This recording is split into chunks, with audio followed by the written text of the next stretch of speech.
Hey, I just wanted to do a quick video. You're going to hear some raspy noises during the video. That's my neighbor getting the family's laundry off the hangers, and we do it. We're on an apartment here in Spain, and we don't use dryers in this country for the most part, unless you are particularly wealthy. That is a I don't know. It's kind of a stigma here in Spain. To have a dryer, very frowned upon. So we air dry our clothes, and here on the coast where I am, salt air and little rollers don't interact very well.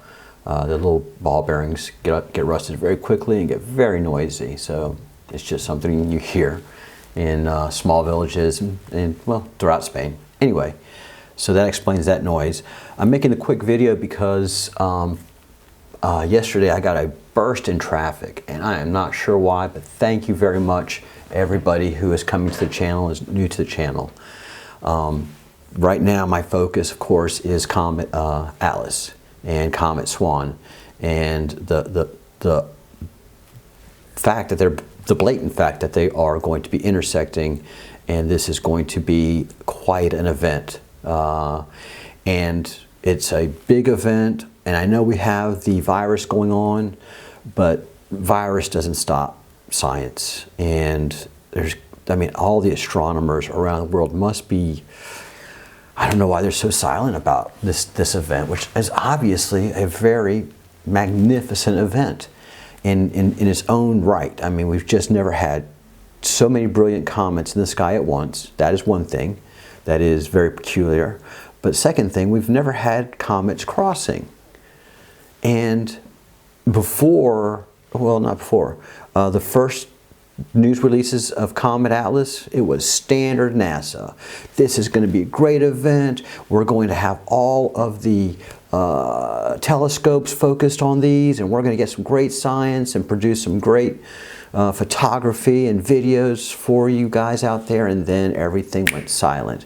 And again, it's not just the virus causing this, because there are many telescopes still active. And as we saw, we got 3 lousy pictures from Hubble. That's right now, because Atlas has re-brightened magically, unpredictably. Again, comets were noted for their predictability. That's what the excitement of so many comets that have come through history is their predictability. We know when they're coming back next and how bright they're going to be and what's going to happen to them. Shoemaker-Levy 9 for research purposes and defining what the predictability of a comet. You know, that's just that was standard science and how NASA behaves. I mean, it was just a big event, rooms full of reporters. You know, they would still have it now with everybody with their proper social distancing and their proper PPE, but they're dead quiet on all of these events. And I can tell you from personal experience that one of the most dangerous, there's 2 dangerous places to be in the world at any point in time. And that is between a politician and a camera. You don't want to be between a politician and a camera. They will run you over, if you're a voter or not, to get in front of that camera and just put the show on. The second most dangerous is between a camera and a NASA PR team, because that way you have a whole herd of people that make their living off of grabbing camera spotlight and grabbing camera airtime. So that isn't going on has just set off enormous bells for me. And that's just a tripwire that has tripped very hard and continues to continue to trip today. And so far, that, I mean, really, before all of this started, you know, I kind of thought comets were made of ice too, because that's what we've been taught. That's the lie we are being told by these multi-billion-dollar space agencies. When I've proven here, and you can go watch the previous videos because it's very well documented in my sourcing, that comets are 100% dust and rock. There's no ice to these things. But you go to any NASA webpage or any Jet Propulsion Laboratories, the smartest people, and I know they're the smartest people in the country. I mean, they are brilliant, no doubt. So, first of all, why do they continue to lie to us about the nature of a comet and how and its makeup? Because to this day, you go to any of their web pages and it's 100% a ball of ice, methane, water ice. I mean, it's just all contained. So there's no middle ground between these two. One is a complete fabrication and one is scientifically documented to be true. So that's one problem that I have. The second problem that I have is the only reason that we see these comets is because they are giving off great and vast amounts of light. You're not going to see dust in space, and you're not going to see gas in space. And dust and gas is so minute that it's never going to reach the planet Earth in visibility. Never. There's not enough sunlight to reflect off of dust. Look around your house. You can look around my house. There's plenty of dust around here, and it does not reflect sunlight. You know, as a matter of fact, it kind of blocks a little bit of it as you see it, and you're like, oh gosh, I know what I'm doing this weekend, dusting. So it blocks, but it doesn't reflect sunlight. That is a lie. That is a complete and utter fabrication again. So we're not going to see gas, we're not going to see dust, and these things do not give off the brilliance that a coma and a tail does. What gives off again, let's keep learning our real science, and as taxpayers, ask NASA and JPL pretty soon, after this event is over and we're okay, we survive it. You know, it's not a big deal, maybe it just gives us a nice show in space. That is the hope for thing. Oh, my hands, by the way, there's been a couple of comments that I am a Mason because of my hand gestures and all my movement. No, I'm half Spanish. My mother was full-blooded Basque. So I grew up with a Spanish family, and so I do jazz hands all the time, not sending signals, and especially not Freemason signals. Now, here's a clue for you who think that I am a Freemason. First of all, Freemasons are pretty much boomers at this point. There are not many Gen Xers. I'm a Gen Xer. I'm 54 years old. There's not many Gen Xers that are Freemasons. And then there's Gen Y and going on down. The millennials, not Freemasons. No one's interested in that anymore. For what it was back then, and I really went down the Freemason rabbit hole, finding out that William Shakespeare was not a real person. There was a Will Shakespeare, who is the man that everybody thinks was the great writer, the great poet, but he didn't make any revenue from the Globe Theater. He didn't make any revenue from the vast amount of writings that he did, and they were hits. He was a hit. He was very, very, very popular. He was, I mean, Kardashian popular back in the time, but no one could ever identify him. There was no real pictures or etchings of him. The etchings that you see are, upon analysis, not a true person. And in Stratford-upon-Avon, that man was a businessman, and his father sent him to London to represent the family and to drum up business from London for their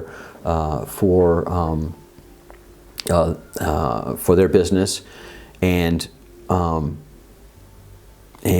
the William Shakespeare, the poet, the writer, got crossways with Queen Elizabeth. She knew him, and she knew who he was.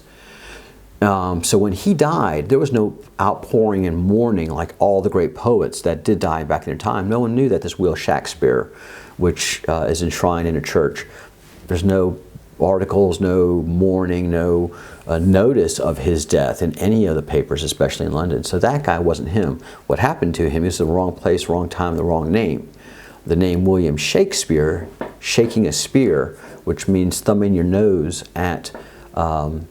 It's thumbing your nose at government, thumbing your nose at the system that is keeping people stupid and keeping people dumbed down. And Freemasonry was all about education. They were about the creator, they're about the level and square, and this is just stuff that you study and learn, especially when you get to my age. And level and square means don't lie to me. When you're within this organization, we speak truth. And if we have the opportunity, we speak truth to power. But most of all, we educate as much as we can. We bring in new people and elevate their level of education. So yes, the group that wrote as William Shakespeare were Freemasons. There's no doubt about it now. And there were Rosicrucians, which is a deeper Christian level of Freemasonry. I don't think there's an actual link. I think the Rosicrucians and Freemasons would just happen to be the same organizations and spoke in code in their writings. So what William Shakespeare wrote also had Freemasonry code all in it. And there are people that have been able to decipher that. As a matter of fact, the show of